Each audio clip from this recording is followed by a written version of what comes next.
Amidst an all-encompassing epidemic, is it any surprise that the masses have flocked towards any opportunity they can find for a new life, one unburdened by the ever-desperate news stations and declining stability of our own world? Animal Crossing New Horizons arrived in the nick of time, ready to whisk you away to comforts one can only dream of nowadays. But whether or not this supposed savior could live up to its hopeful hype couldn't be determined in advance. It is only now, in the thick of real distress and virtual reprieve, that we can decide whether this simulated utopia will conserve us or condemn us. So grab your suitcases, renew your passports, and let's unpack our first impressions on Animal Crossing New Horizons.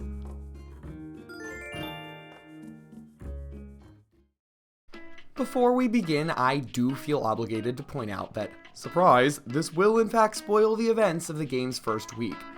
If you want to go into this adventure as blind as a Beifong, I'll be sure to see it after you experience a week-long getaway package of your own.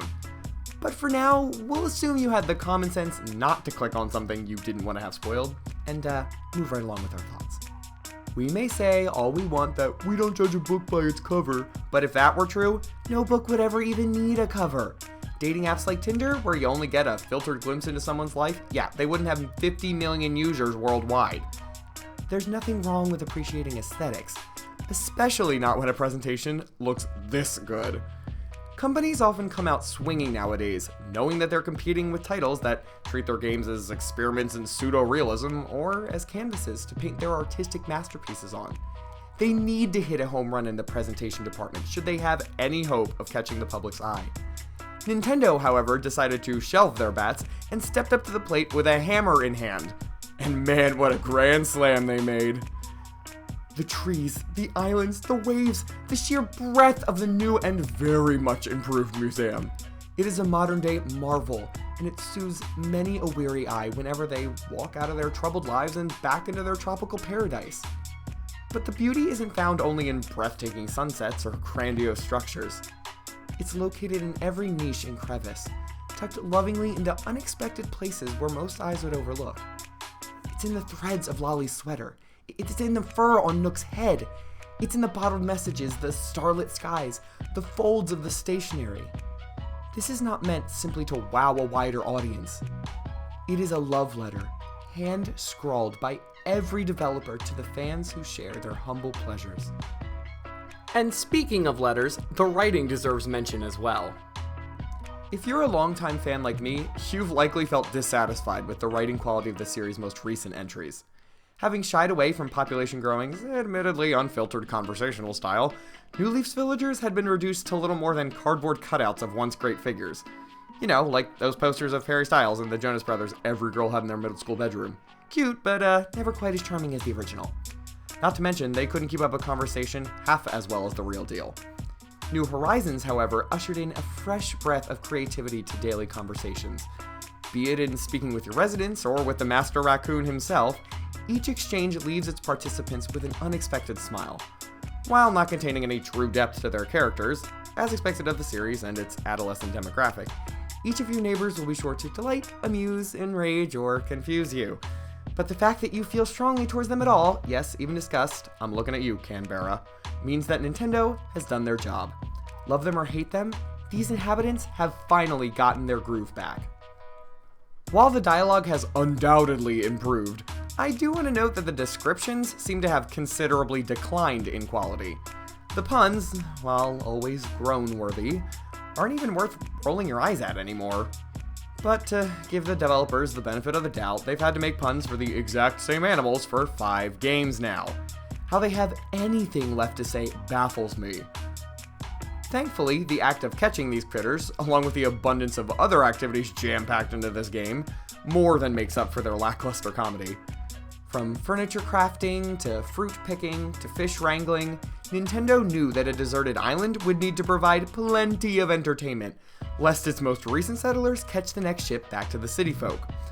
While some of the old classics remain relatively the same, the additional touches to Critter Collection improve upon the old formula enough to merit mention. While the nets of Pocket Camp have yet to make an appearance, the alternative found in Fishbait is appreciated when a day's catch seems scarce or when your encyclopedia lacks one overly demanding entry. I'm looking at you, Stringfish. The new wharfs are also a beautiful addition that filled me with nostalgia for our local beaches. But, if you have to find any fish near them, why include them without a way to utilize them? Without a doubt, the most significant change to the game's tried and true formula came with the reveal of item crafting. The addition of material gathering, tool repair, furniture creation, and recipe hoarding had the potential to either expand the game's lifespan exponentially, or cut the cord on fans' enjoyment from the get-go. After all, no one wants to have their favorite tool break when they need it most. Like most, I remained skeptical of this mechanic until I managed to test it myself. Now I understand. Crafting wasn't implemented as a means of mixing up the expected. It was included to cure Animal Crossing's fundamental problem: monotony. Despite having played this game to a nigh religious degree from my youngest years, even I readily admit that doing the same thing over and over and over again without a sense of progression eliminates any enticement to continue my time in town. Once you've finished paying off your home debt, a feat that the dedicated could achieve in as little as a week, there's not much else to do. There's no benefit to befriending villagers past general amicability. The golden items obtained from filling out the museum or maintaining a perfect town were more trophies than tools. So, what do you do once all is done? Well, you start a new character. Or, in extreme cases, a whole new town in the hopes it will help you pace your next attempt better. Spoiler alert, it never did.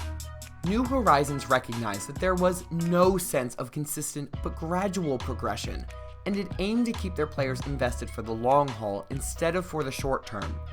The steady influx of shops, the accruement of Nook Miles for both commonplace and noteworthy achievements, the tools and skills learned on the daily, all of these prevent overeager players from burning out overnight, encourage casual players to come back every day, and allow newcomers the time needed to become accustomed to a whole new way of life.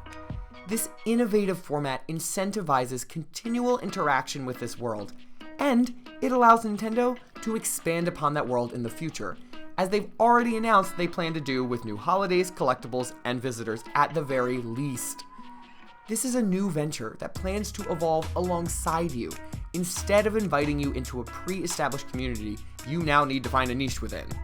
But whether you love or loathe the changes, whether you've ignored or embraced your villagers, whether you've played until the next day's dawn or taken baby steps into every new morning, I believe we can all agree that we needed this game now more than ever before.